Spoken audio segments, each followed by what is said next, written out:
네, 오늘 하루는 굉장히 조용하게 지났던 하루였습니다. 그래서 키워드를 꼽는데도 뭐 그렇게 특별한 이슈가 될 만한 키워드는 없었던 것 같아요. 열어보도록 할게요. 오늘도 5가의 키워드 준비해두고 있습니다. 그동안 지수가 많이 올랐기 때문에 급등에 따른 피로감을 느끼면서 시장은 투자자들이 좀 관망세를 보였던 오늘 하루였습니다.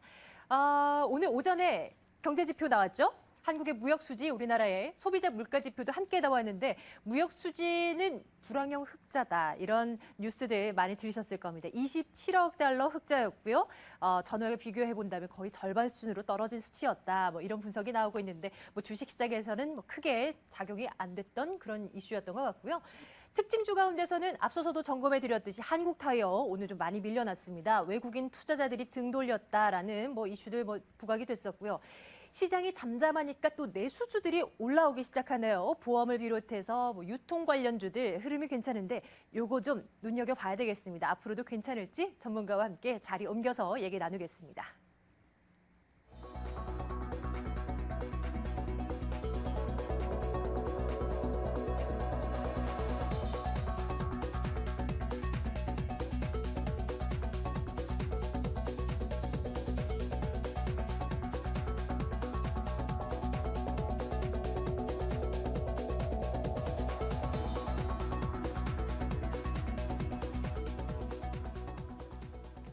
네, 지난 6시간을 좀 돌아보도록 하겠습니다. 오늘장 확실하게 결론 내고요. 내일을 위한 전략들 또 차근차근 챙겨봐야죠.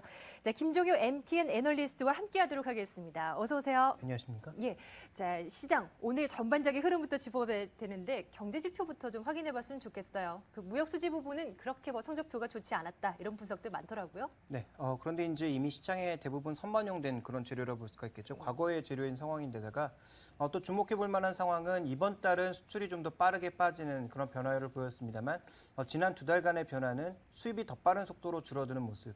그러면서 흑자폭이 확대되는 양상이었는데 이번에는 반대로 수출폭의 둔화가 더 크게 나타나면서 경상수지 흑자폭이 줄어드는 모습을 보였다라는 점. 그래서 최근 3개월간의 이 경상수지 수출 쪽의 전반적인 움직임은 실물 쪽에서 크게 둔화되고 있다라는 것이 계속 확인되고 있고요. 결국 제조업 같은 경우 우리나라도 아직 일부 그 산업들은 수입을 통해서 자본주의 수입을 통해서 최종 제품을 만들어내는 그런 역할들을 많이 하고 있는데 그와 관련된 부분들이 둔화되고 있다는 것은 우리가 좀 장기적으로는 계속 신경을 써봐야 되는 그런 상황이 아닌가라고 보여지고 있습니다. 또 하나 이제 물가의 둔화 상황인데요. 소비자 물가의 둔화는 결국 무엇을 의미하고 있느냐? 그만큼 경제 활성화가 둔화되고 있다라고도 해석해 볼 수 있는 상황이거든요. 물가라고 하는 것이 올라가는 것을 무조건 나쁘게 보면 안 됩니다. 적절한 상태에 올라주면 되는 것이고요. 경제 성장률 대비해서 봤을 때 완만한 속도로 오르면 되는 것이거든요. 네네. 오히려 디플레 상황 자체가 경제 침체를 얘기할 수 있는 것이기 때문에 현재처럼 소비자 물가가 너무 둔화되는 것도 그렇게 좋은 내용은 아니라고 볼 수가 있습니다. 그래서 이와 관련된 내용 살펴보실 필요가 있겠고 뭐 실물 물가와 또 이 지표로 발표되는 물가의 격차는 뭐 이미 대부분 사람들이 알고 있는 그런 상황일 거고요.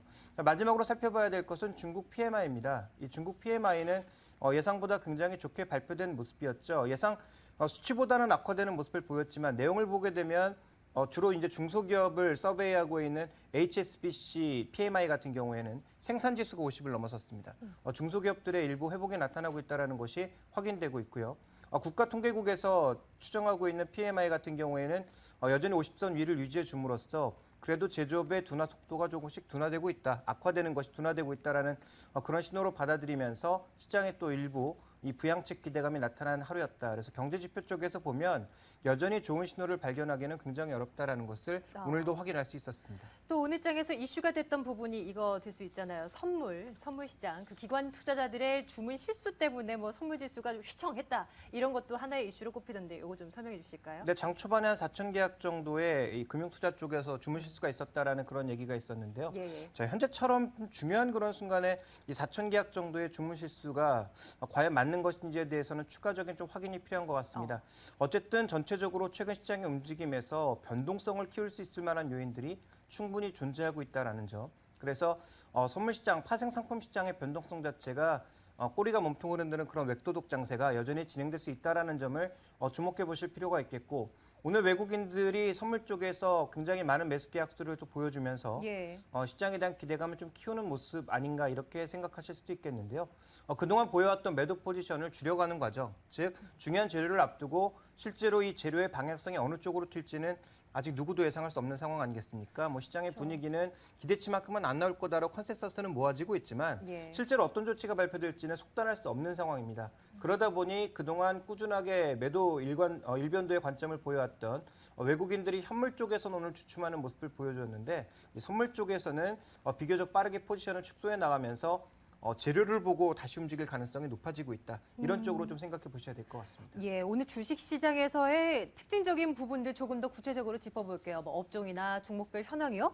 오늘 시장에서 그동안 좀 소외받았나 했던 뭐 보험이나 유통 관련 뭐 내수주들이 주목을 받기 시작했습니다. 이거 좀 긍정적으로 봐도 되는 것인지 특징적인 부분들 좀 짚어주세요. 미국 시장의 지난 이틀간의 조정 양상을 보면요. 최근 미국 시장에서 가장 좋은 모습을 보였던 업종들을 몇 가지 꼽아보라면 예. 통신, 바이오 뭐 이런 업종들을 꼽아볼 수가 있고 또 주택 업종들이 신고가 수준이었고요. 리츠 업종이 신고가였고 바이오 종목 중에서 신약을 개발한 이런 업체들 그리고 바이오시밀러 쪽에 관련되어 있는 일부 업체들은 사상 최고가 수준을 보여주고 있습니다. 그런데 최근 이틀간 조정에 그들 종목이 가장 크게 빠지는 모습 또 지수가 반등할 때도 추가적으로 오르지 못하는 모습을 보였고요.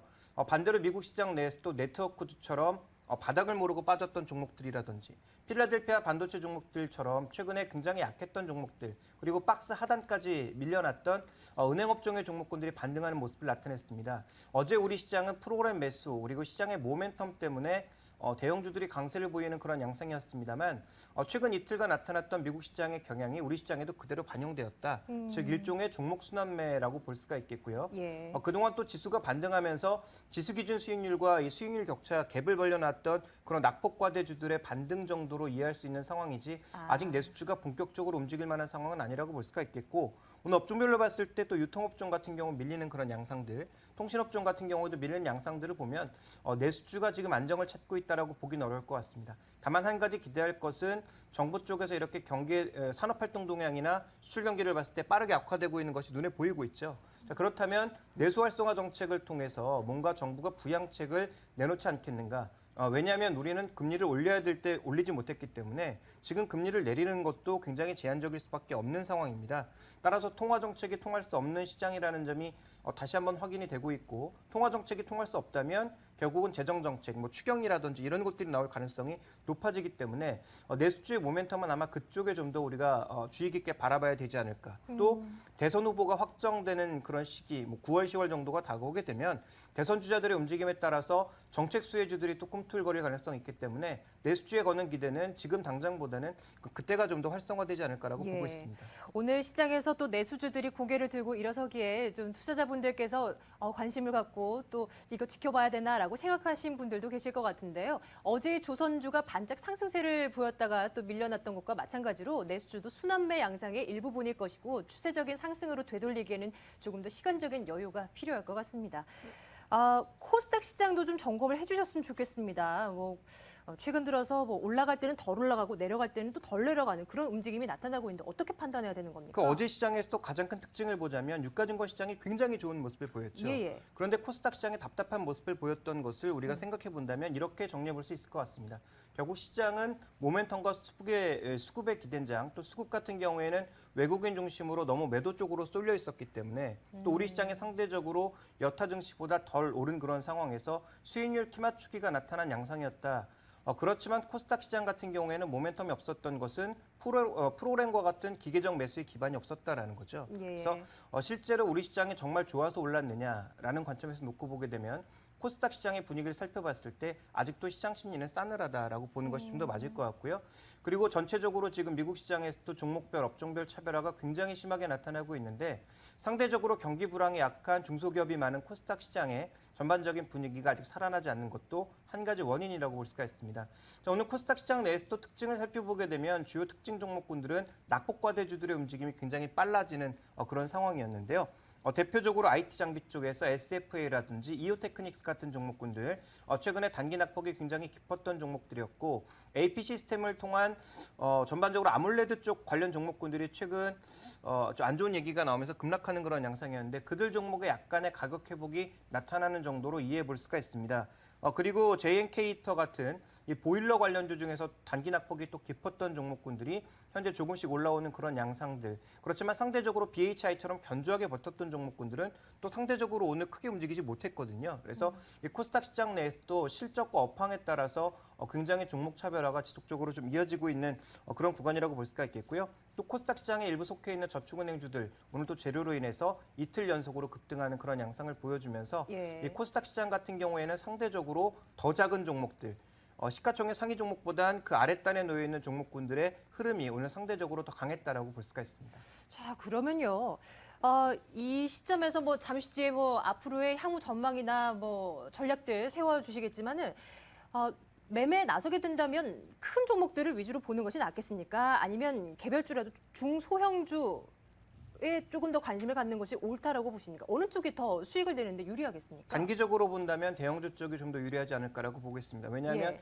아직도 프로그램 매수 기반이라든지 만약에 시장에 호재가 나서 외국인들의 수급이 한쪽으로 쏠렸던 것을 계속 이제 되돌리는 형태, 예. 그 뭐 삼성전자라든가 이런 종목들의 환매가 계속적으로 나타날 경우 상대적으로 이 매수의 기반, 수급의 기반은 여전히 코스닥 시장보다는 유가증권 시장 쪽이 낫다라고 볼 수가 있거든요. 그러면 따라서 외국인의 관심 대상인 IT나 자동차 쪽이 더 유리하다고 보십니까? 네, 뭐 그런 종목들과 더불어서 그 종목들과 함께 움직일 수 있는 종목군들이 네. 최근 수익률 갭을 좀 넓혀놨기 때문에 수익률 만약에 이제 굳이 중소형주를 고른다면 예, 예. 중소형주 중에서도 아무 종목이나 고르는 것보다는 뭐 정책이 움직이는 그런 종목보다 IT 장비 위주라든지 뭐 부품주라든지 이런 종목군들의 수익률 갭이 커진 종목군들을 골라서 매매하시는 것이 단기적으로는 좋아 보이고요.